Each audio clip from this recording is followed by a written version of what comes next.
A well-regulated militia being necessary to the security of a free state, the right of the people to keep and bear arms shall not be infringed. Welcome to another edition of Bearing Arms, Cam and Company. My name is Cam Edwards. Glad you're with me on the program today.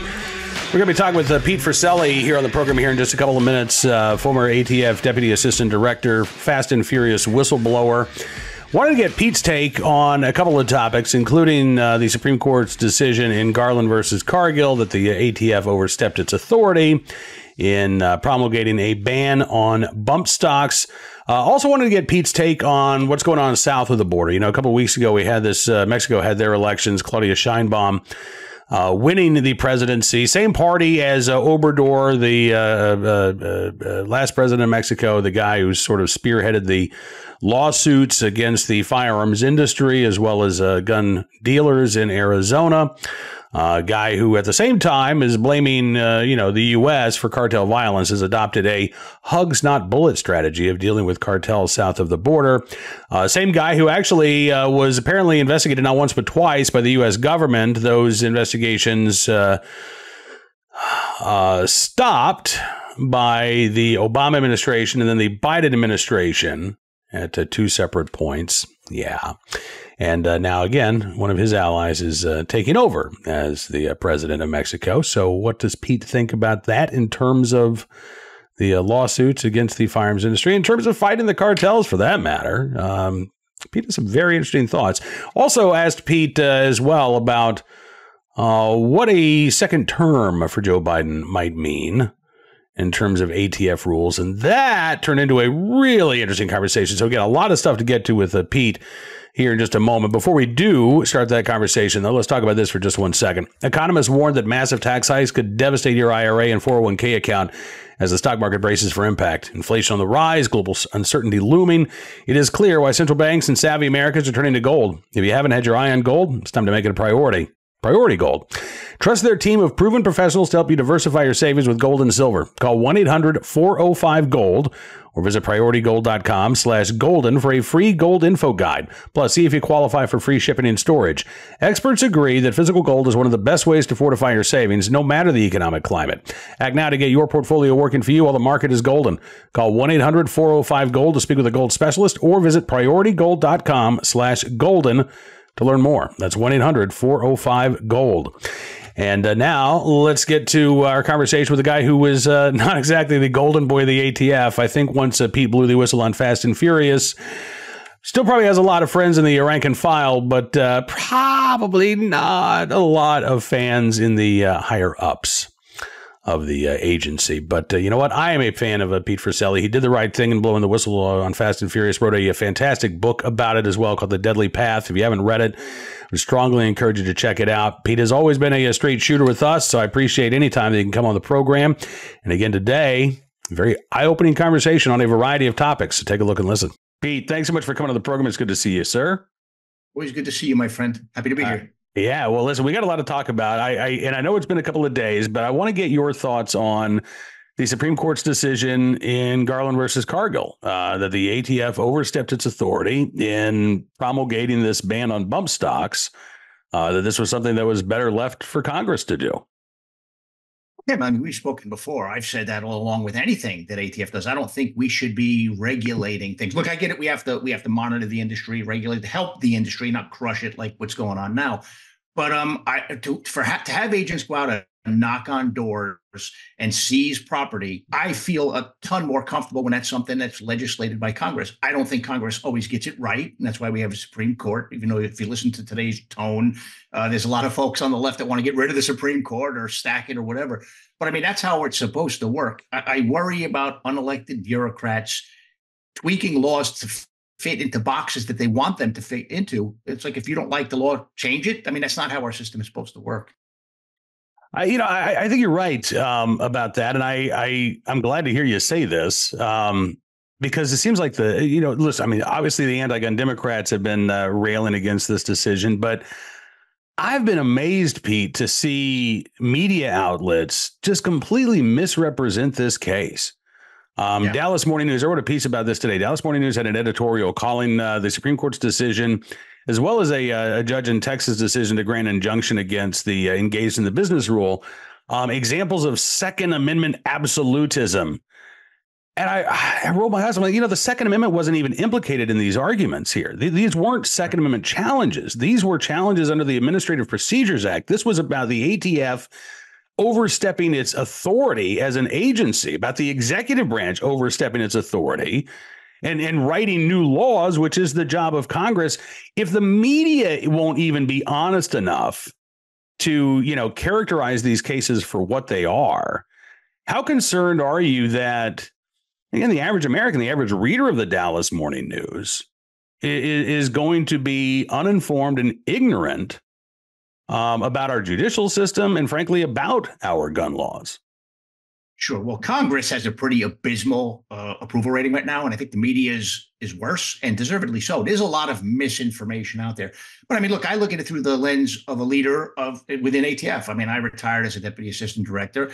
I never went out there and enforced a ban on parts. I was never asked to do that. I was there when former acting director Tom Brandon was asked to implement the ruling on the bump stock. I know initially he pushed back, and this is something that Trump wanted. And I fully understand that there's this almost rush to show that you did something. And a lot of people got killed in Las Vegas, and the shooter killed himself, so there was no one held accountable. And then you have the left that likes to hold something accountable. It doesn't even have to be the person that's involved in the crime. Like, let's not look at Stephen Paddock, that he was a big time drinker, and not that I knock drinkers. I like to throw a couple back myself from time to time.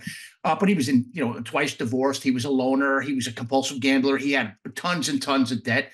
And then you look at his family situation. He was the son of Ben Paddock. And a lot of people don't talk about this because, again, sometimes these things matter. He was raised by a guy who was on the FBI's most wanted list for bank robbery for 7 years. So, I mean, it's like he didn't have a lot of good influences in his life. So rather than focus on him, he's dead, so you can't charge him. Again, you got to blame somebody. They decide to go and focus on the bump stock.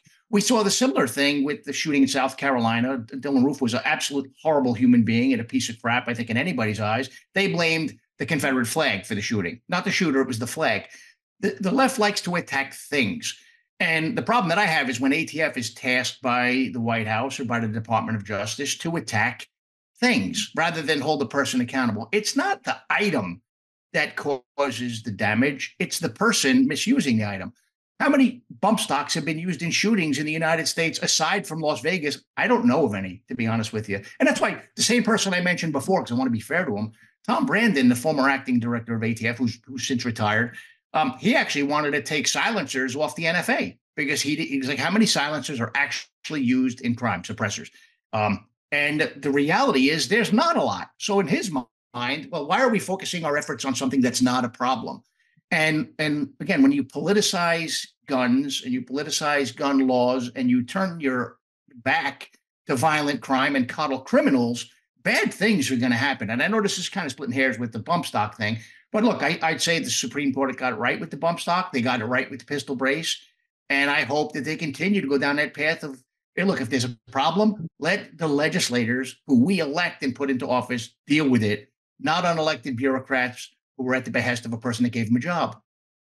Absolutely. And, going back to what you said just a minute ago about how the left likes to legislate things, right? They want to blame things. They don't want to talk about the person.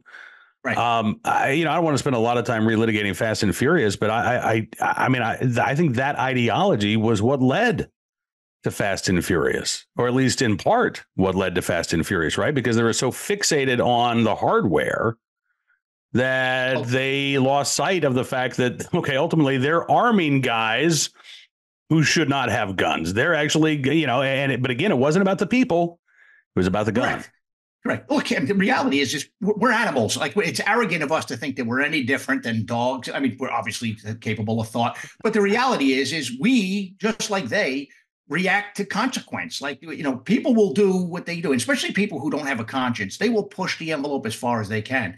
So when you had these people in Arizona who were straw purchasing firearms, knowing that they were going to drug cartels, knowing the carnage happening down there, and you're going to let them continue to do it, or maybe let them off with a warning. Yeah, once they realize they're not getting locked up, they continue to do what they did. So yeah, look, there was that. And then the other thing that I mentioned was that there was this appetite for demand letter 3, so we can get multiple sale reporting on the border states. and they used Operation Fast and Furious as a tool to get that. So, I mean, again, a Border Patrol agent was killed, and that was horrific. We forget that countless people on the other side of the border were also killed. And look, I get it. Some of them are cartel people, and in the Bronx, we would call those misdemeanor homicides. But the reality is not everybody that's getting killed in Mexico on the other side of those guns is a bad person. Some of them are regular citizens. Some of them are law enforcement down there. So, I mean, there's no justification for what happened there. And again, stop blaming the thing. Stop blaming the industry. Stop blaming the item. Blame the bad guy. And then after blaming them, hold them accountable and prosecute them. It's a bold step, but you know what? I think we should take it. As a matter of fact, speaking of Mexico, I reached out to you a couple of weeks ago after the elections, and unfortunately, we couldn't get our schedules meshed together that week. But I'm curious. In the couple of weeks since Claudia Sheinbaum's won election, what are you hearing? Because, I mean, obviously, she comes from the same party as Obrador. She is seen as somebody who's going to continue on his sort of, hugs, not bullets strategy of dealing with the cartels. I'm curious, Pete, I mean, what are you hearing from your law enforcement sources south of the border about Sheinbaum's presidency and what, if anything, that's going to mean to, our efforts to combat cartel violence, the drugs that are pouring over the border? Is she going to be like Obrador, somewhat of an ally of the cartels? My understanding is the feeling is that she will be, and she's kind of intimated that as well. Look, she's an academic. She's no different than the left up here. They blame items. They always think that, that all people are somehow good, and, they shouldn't worry about holding people accountable. And that somehow if you treat them a certain way that they'll change their ways. Well, the cartels are making a ton of money. They're not changing their ways. So, yes, I don't think she's any better than Lopez Obrador. But here's the other thing that blows my mind is, as you know, right now, the government of Mexico is suing the firearms industry. They're suing, certain manufacturers. They're suing certain dealers. Obrador dismantled what Mexico had in place to combat firearms trafficking in their country. And look, the Mexican border authorities were never ever very effective at stopping criminals from bringing illegal guns into Mexico. Because they were at the behest of the plaza bosses. But within Mexico itself, you had some pretty robust teams that DEA primarily utilized. You had these vetted units of Mexican Marines who were polygraphed and they were trusted. DEA down there had a very robust intelligence network. They were doing a great job utilizing narcotics laws to bring people into custody here. And Obrador dismantled a lot of their capabilities south of the border. So I find it difficult to understand why he wants to point his fingers north at us and blame us when a lot of the things that worked, and they didn't, look, Mexico's got a lot of problems. I'm not saying that they were making much progress, but they were making some. Those tools have been dismantled by Obrador. And I don't see her changing course, frankly. Some folks think she might actually be worse, but I'm not going to go there. I think the jury's out.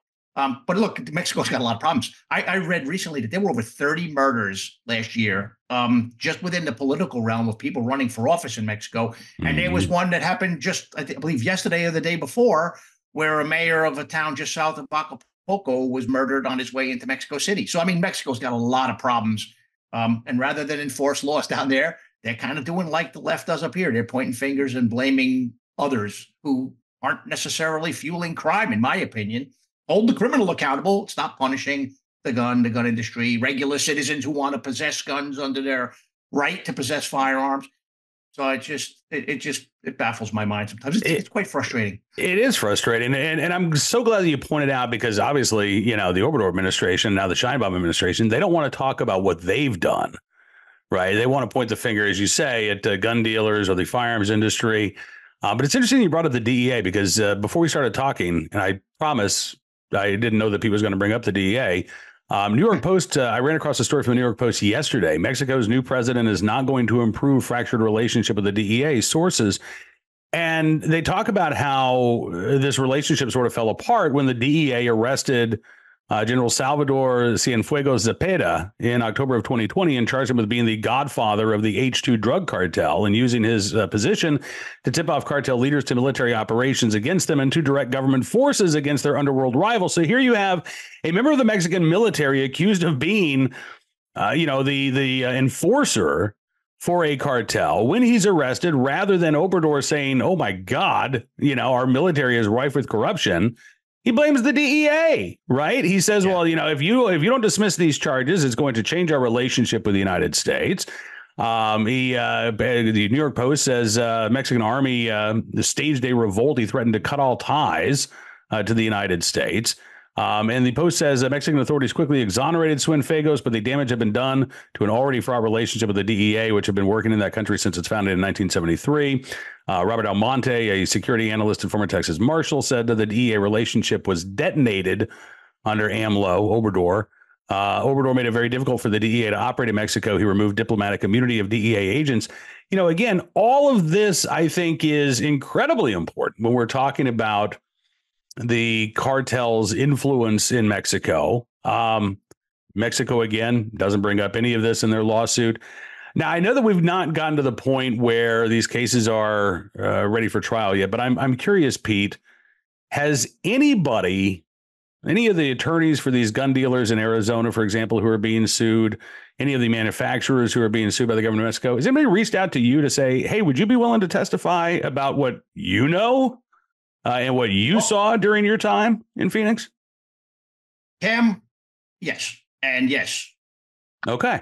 I'll keep it at that. But yeah, going back to what you said, Derek Maltz, who was the former head of DEA Special Operations Division, one of the most knowledgeable people that I know about Mexican cartels. He lives in a couple towns from here, and we speak quite a bit. So yeah, everything you said is entirely spot on. I mean, AMLO dismantled an effective, again, not perfect, but effective relationship that we had.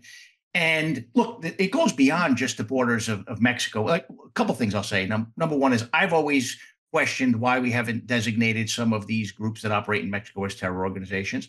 The definition of terrorism is when you use violence to achieve a political means. I mean, you're murdering candidates for office. I don't know how much further you can go down into the road of achieving a political mean. And we know why they're doing it. They want to control the country. You look at that. The other thing is, and this isn't touched on too often, but occasionally it rears its head here in the U.S., is the China involvement in Mexico. The Chinese Communist Party has folks that are working, I know at least with the Sinaloa cartel, they bring them precursor chemicals, knowing full well that they're coming across our border, right? Knowing that they're full well killing over 100,000 people so far, well over 100,000 people. And there's almost like no political appetite here to point that out by the people in power, right? So you look at that. And then you look at the fact that, we have the Chinese military buying property near our military bases. We had the flyover of the Chinese spy balloon. You wonder, like, what the hell is going on, not just in the world of narco-terrorism and the drug trafficking things that are happening, but with respect to our national security, where we have a porous border. They say they have the border secure. That's proven itself to be an absolute lie. I mean, you have to worry about where our country's going in reality, because look, it only took 19 people on 9/11, and I was there. But I'd also say I have a problem with the fact that the Biden administration, and again, I really, really try not to be political. Joe Biden was the vice president during Fast and Furious. There were mistakes made during that scheme. The Mexican government is suing the gun industry, right? And you don't hear a word from Joe Biden defending, hey, this is a lawful right in the United States. This is an industry that sells items in legitimate commerce. Right, that's one huge problem that I have. Defend your citizenry, defend the right to bear arms, defend the industry that allows people to enjoy that right. Number one, he's never going to do it. Okay, hey, before you get to number two, he's never going to do that. I mean, look, Joe Biden, when he was running back in 2020, I guess this was 2019 when he said this for the first time, but he said the firearms industry is the enemy. I mean, that's the word that he used, that they are the enemy here. So, I mean, I agree with you, but it's never going to happen. Well, all right. Well, and then number two was, where's our lawsuit against the government of Mexico for allowing these organizations, the cartels, to work with the Chinese government on smuggling these products into the United States? Again, they know full well it's happening, and the cartels have a presence in all 50 states. So, I mean, it's frightening. But look, again, I try not to be political. I'm not registered with either party. I'm an independent voter, but I'm a law and order guy. So I wonder at what point does the president put his feet down and start pushing back against these external people who are corrupting our country, again, with drugs coming in and whatnot. It boggles the mind. But the other thing that frightens me, Cam, is he's taken this hard stance, very, very hard stance against the Second Amendment and the gun industry, right? He's been very vocal about it, knowing full well that a large portion, more than half of this country, are passionate about the right to bear arms. And we know there's a huge portion of the people who would love to do away with the Second Amendment as well, who I disagree with, right? But he's been vocal when he had an election still ahead of him, where he had something to lose, knowing that a large portion of the population is pro-Second Amendment. Well, he can't run after this. He's got nothing to lose after if he gets elected. You wonder what would he do in his second term, and that to me is concerning. It's concerning to me as well. And so I'll throw this theory out at you. I'm curious to get your take on this. So one of the things that the House Oversight Committee is investigating right now is a potential collusion between the White House Office of Gun Violence Prevention and gun control groups regarding this lawsuit against Glock, right? So Chicago sues Glock saying, you intentionally designed your gun to allow for these switches to be put in that, turn them into automatic weapons. You've got 13, I think, Democratic AGs that have sent letters to Glock, basically pre-litigation demand letters. Hold on to your records because you're probably going to get sued by us too. And John Feinblatt with Everytown apparently knew about this meeting between the White House Office of Gun Violence Prevention and Glock that was supposed to be a private meeting. Apparently knew about that within hours of it taking place. Knew that Glock had said, "Look, we're not changing our design," and that's when the lawsuit was filed. So we know that they're going after semi-automatic firearms, right? We know that they're going after not only so-called assault weapons, but they're trying to make the case that Glocks in particular, but even a broader universe of semi-automatic firearms, handguns and rifles included, should be considered machine guns under the National Firearms Act because they are, quote, readily converted, right? The ATF has not promulgated any rule to that effect, but we know for the past couple of years that the gun control advocates have been pushing for that.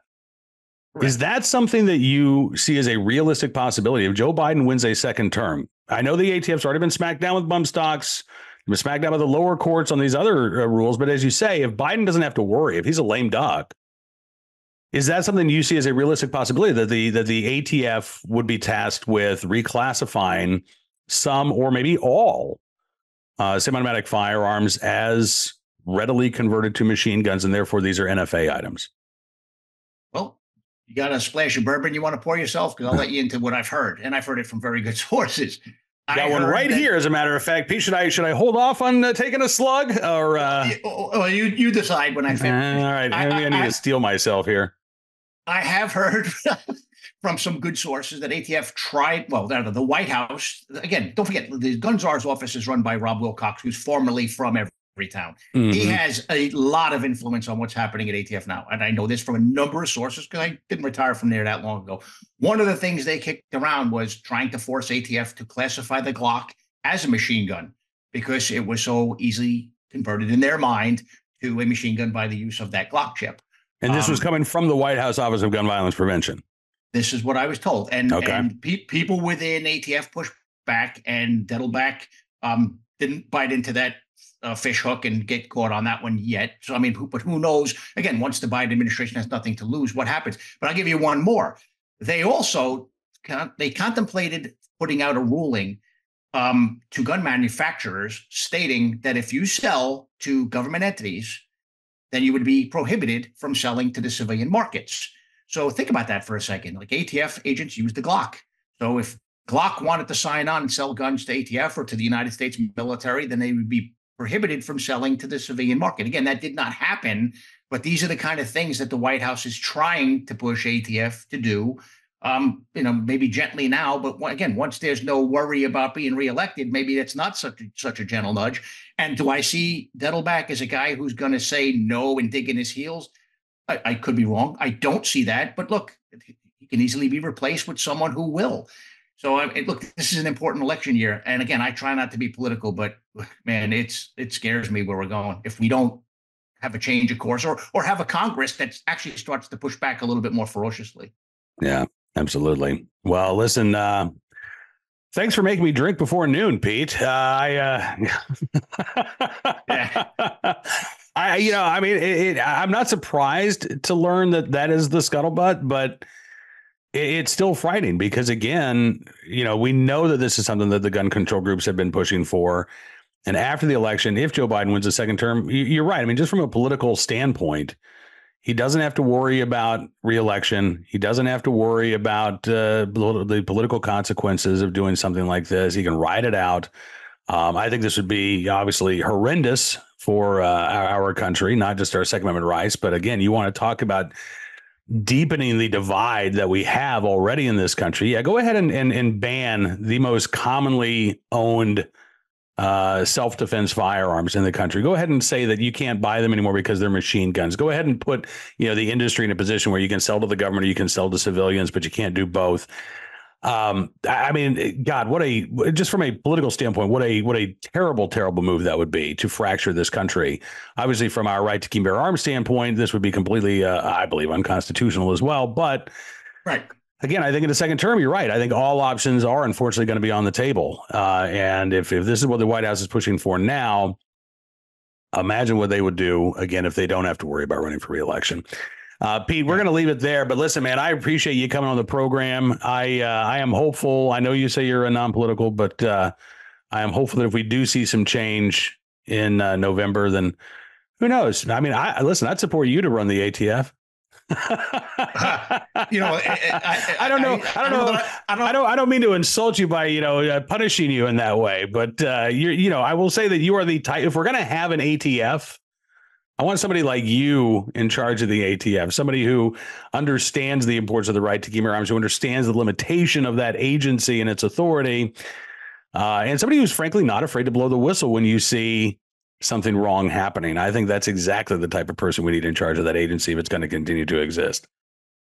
Yeah, it's all about punishing criminals. It's about, again, if you're out there shooting people, you deserve to be locked up, right? Unless it's self-defense and it's justified. We're not doing that right now.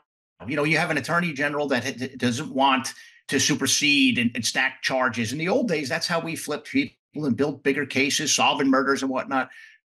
They've pivoted. And again, it's a little too much about the gun and not enough about the criminal.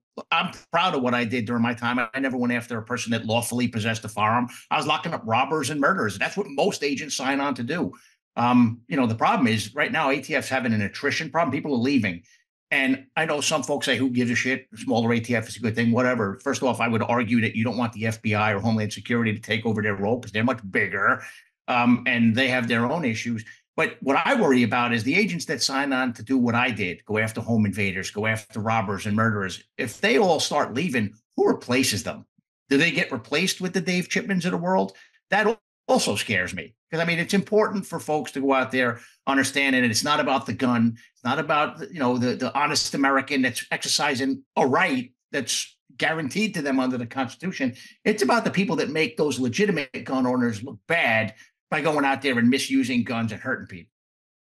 There you go. Pete, we'll leave it there. Thank you again for coming on the program today, man. I really appreciate it. Looking forward to do this again soon. And yes, sir. Try to stay cool up there in the area. It's my least favorite time of year. I never wear shorts, brother. I got shorts on today. So. I'll be putting mine on this afternoon. I can handle the office in the morning without it. But by the time the afternoon rolls around, we're putting on some short pants. All right. Pete Forcelli with us here on Bearing Arms Cam and Company. Thanks again, Pete. Take care, brother. Now, again, take it, for what you will. This is sole source reporting here. I will be trying to confirm what Pete has told us. But if the White House has indeed already been pushing for the ATF to reclassify Glocks and perhaps, again, more semi-automatic firearms as machine guns, and actually is getting pushback from Dettelbach. First of all, shocking if that is true that Dettelbach is pushing back, rather than simply, let's hold off maybe until after November before we try to do something like this. Again, I'm not necessarily surprised to learn that Pete is hearing that scuttlebutt. We've been talking about this at Bearing Arms for a couple of years, that this is something that the gun control groups really, really want to do.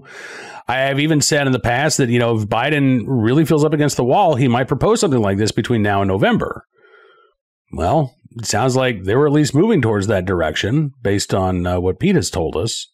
And who knows? Maybe it is a possibility if the numbers go south for Joe Biden. He feels the need to try to goose up engagement among gun control groups. Maybe he will make that announcement before the election. But if not, again, unfortunately, this is, I mean, as scary as it is that, the ATF could try to reclassify commonly owned semi-automatic firearms as machine guns. It's definitely on the table, I think, in a second term for Joe Biden. All right, let's turn our attention now to today's Armed Citizen story, our good deed of the day, and our recidivist report. We will start there with a incident out of Pennsylvania where a man from Wilkes-Barre sentenced for shooting 3 people. Now, he did get prison time. It's not so egregious that he got probation. However, Rashid Devine Canada, 23 years of age, was sentenced to a term of 4 years, 6 months to 9 years in prison on 3 felony counts of aggravated assault after shooting multiple people. And anytime you see a sentence that is, 5 to 15, assume it's going to be 5. You have to assume that it's going to be on the low end of the spectrum. As long as Mr. Canada doesn't commit any additional crimes behind bars, he keeps his nose relatively clean, it won't even be 4 years, 6 months because he'll get credit for time served. So it's more like 2 years, 3 months before Mr. Canada will be eligible for probation and parole, again, after shooting multiple people. Wilkes-Barre police detectives and court records say that Canada shot Brandon Redmond, Joseph Redmond, and Gage Redmond back on March 10th, 2023. The police response to the shooting actually featured on Patrol Live.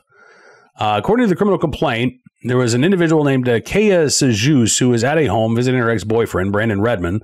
Her sister Kayla and Mr. Canada took an Uber to go pick up Kaya. When the Uber got there, Canada and Kayla Sujis then walked to the backyard of the home where Kayla Sujis asked to use the bathroom. Apparently, the Redmonds said no. So then there was a verbal argument between Canada, Brandon Redmond, and Joseph Redmond on the back porch. At some point during that argument, Canada was pushed, and then he produced a firearm and pulled the trigger at least 8 times, striking Brandon Redmond, Joseph Redmond, and Gage Redmond. Canada and Kayla Sejus then ran back to the Uber vehicle. Kaya was already inside. They drove off to another residence there in Wilkes-Barre. Police in the complaint say that Canada also aimed the handgun at the Uber driver, telling him to speed away from the home, including offering a tip, telling the Uber driver to keep quiet about what he had seen. Now, less than a year behind bars for every person shot, I would say is egregious enough. But as it turns out, Mr. Canada, who again is only 23 today, he was 22 at the time of this incident last year, already known to police in the area. He's originally from New Jersey, but he had gotten into some previous trouble in Wilkes-Barre. May 31st, 2020, he was charged with stealing a vehicle by threat of a firearm from a Turkey Hill convenience store. Carjacking, in other words, right? 4 years ago. What did he get? 15 months probation on a charge of receiving stolen property. About 3 weeks before that incident, police had spotted a stolen vehicle occupied by Canada and 2 other individuals. There was a pursuit. Canada then jumped into the Susquehanna River, trying to escape custody. He was, in that case, also sentenced to 15 months probation on charges of receiving stolen property and resisting arrest. Now, when those incidents took place, Canada may have already been on probation because in August of 2019, Canada was arrested after police investigated shots fired in Wilkes-Barre. During a pat-down search, police found a gun in a fanny pack that he was carrying. He was sentenced to 1 to 2 years in state prison on a charge of firearms not to be carried without a license. So, by the way, let's note for a second that a possessory offense of simply carrying without a license, that resulted in a prison sentence. Carjacking somebody afterwards, a year later, probation. Now, again, you want to talk about how fracked up the criminal justice system is, trying to keep this family friendly. This is a pretty perfect example of this, right? So you're carrying without a license. Oh, you're going to prison. Oh, you tried to steal somebody's car at gunpoint. Well, you should go talk to your probation officer. What? And now, again, a couple of years later, Mr. Canada apparently did manage to stay out of trouble for, a period of time, 3 years approximately, according to authorities. And, yeah, less than a year behind bars for every person he shot in the backyard of that home in Wilkes-Barre. I would say that qualifies to make Rashid Devine Canada today's recidivist report. All right, on to today's armed citizen story. South Carolina, Rock Hill, South Carolina. Don't have all of the details here in this case, but we do know that there was apparently some sort of a dispute at a workplace in South Carolina. And this altercation actually led to a self-defense shooting. So police haven't said what business this was. All they've said was that there were apparently 3 coworkers, 2 women and a man, who got into some sort of dispute at work. And it could have ended there. Everybody got into their vehicles. The guy drove away. The 2 women, one of them identified as 32-year-old Brittany Reed, they got in their car, or at least one of the woman's cars. But then they drove after the guy. And at one point, drove in front of his vehicle to block him while he was stuck in traffic. That's when one of the 2 women got out of the car, walked back towards the man's vehicle, presented a firearm, which is when police say the man behind the wheel drew his own gun and fired at the woman, hitting her multiple times. The second woman then got out of the vehicle, Brittany Reed. She allegedly punched the man in the face. Police said she backed off after he told her to get away. Based on the eyewitness reports, based on interview with the victim, police say they're not charging the man. They say that he acted in self-defense. 2 firearms recovered at the scene, one belonging to him, one belonging to the other woman. The shooting is still under investigation, but again, the man who shot, not expected to face any charges. Brittany Reed has been charged with assault and battery. We don't know the identity of the woman who was killed. And as I said at Buried Arms earlier today, I don't know that this is the case, but man, it sure seems like we are seeing more self-defense stories that don't involve a carjack, and they don't just involve a home invasion. We're still seeing plenty of those, by the way, including a bizarre and terrifying story out of Michigan that I covered yesterday. But it seems like we're also seeing more stories of people who are just losing their minds over little things and escalating it to the point of deadly violence. So there was a case just a few days ago in Phoenix, dispute over a parking space. Guy pulls a knife, starts chasing the other guy. The other guy manages to get his gun and shoots the knife-wielding attacker, again, over a parking space. In this case, this is, some argument at work that spiraled into a gun being pulled and then shots being fired in self-defense. I don't know what the answer is other than encouraging everybody to take a deep breath and move on. Because all of both of these 2 incidents, just in the past couple of days, and there have been others like this in the past few weeks, where situations that could easily have just been de-escalated, easily could have been avoided. You got these people who are just so filled with rage that they can't let a minor inconvenience or a perceived slight slide by and go on with their day. Something that would have been forgotten 3 or 4 minutes later, likely. I mean, how many times have you tried to pull into a parking space, somebody cuts you off? What do? Maybe you shake your fist at him, son of a blah, blah, blah. And then you find another place to park. You get out of your car. And by the time you're out of the store, you've moved on. I don't know what is going on that it seems like so many people can't let these little things go. But for me, it's all the more reason why it's important to always be carrying. Because it's not just about protecting yourself from being robbed at an ATM. It's not just about stopping your carjacker from taking your car or stealing your life at a red light. These encounters that shouldn't trigger a life or death situation are apparently so triggering to some people that it is leading to these incidents of self-defense. So, again, my advice to everybody, take a deep breath, calm down, count to 5, move on with your life. But I know that not everybody's going to listen to that advice. So my other bit of advice is make sure that you have the means to protect yourself from these people who have absolutely no self-control. Gun control is not going to stop us or not going to save us. A little bit more self-control might. All right, finally today, our good deed of the day, in the right place at the right time, willing and able to do the right thing. A good Samaritan in South Dakota who has been identified by law enforcement. They're not identifying him publicly, but at least they know who this good Samaritan is, who aided a deputy in rural South Dakota earlier this week. This was in Meade County. There was a sheriff's deputy who was trying to pull over a guy who was driving recklessly. Initiates the traffic stop. Both vehicles stop. As the officer gets out of the car, the driver of the first car then decides, no, I'm going, and he takes off down the road. So then there's a pursuit. Suspect eventually does pull over, but the 55-year-old suspect then begins fighting with the deputy, who at this point is trying to take him into custody. Meade County Chief Deputy James John says that they had a couple of people reach out to him yesterday when the public learned that officers were looking for a man who stopped and aided this deputy in making the arrest. They were able to identify who that Good Samaritan was. They provided the identity and phone number. Police reached out to him. Sheriff's office interviewed him, thanked him for his good deed.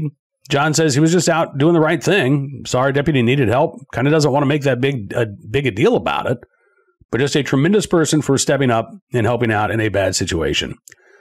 Indeed, that could have been a very, very bad situation for that deputy, but because of the kindness of that stranger, deputy is okay, suspect in custody, and hopefully, again, has learned, don't run and fight from the police, especially for something like reckless driving. Again, why needlessly escalate something? That's a ticketing offense. You're not going to go to prison for recklessly driving. You might pay a fine, but you know what? you take off down the road. You start fighting with officers. Oh, now you've taken let's say a bad day, and you've made it exponentially worse, right? So again, thankfully the Good Samaritan there to prevent this suspect from making an even bigger mistake, quite frankly, and facing even more serious charges. All right, that is going to do it, excuse me, for this edition of Bearing Arms Cam & Company. I want to thank you for being a part of the program. As always, I'm looking forward to being back with you behind the microphone on Monday, but we will be updating BearingArms.com between now and then with all of the latest Second Amendment news and information, so I would encourage you to check out the website. If you like what you see, I'd also encourage you to become a VIP or VIP Gold member. Just use the promo code SAVEAMERICA, and you can get a significant discount on your VIP or VIP Gold membership. You'll get exclusive content. You'll get an ad-free experience. You'll be able to comment on all of our stories. But you will also be supporting the independent Second Amendment journalism that we are doing, and that is so critically important. When you've got news outlets that are just making stuff up, coming up with narratives over news, fiction over facts, we need to ensure that the American people are educated and informed, not just about our rights, but about the attempts to infringe on those rights. And you play a big role in that when you support us with your VIP or VIP Gold membership. So thank you again. Have a great weekend. We'll see you back here soon. Until then, be well, be safe, and be free.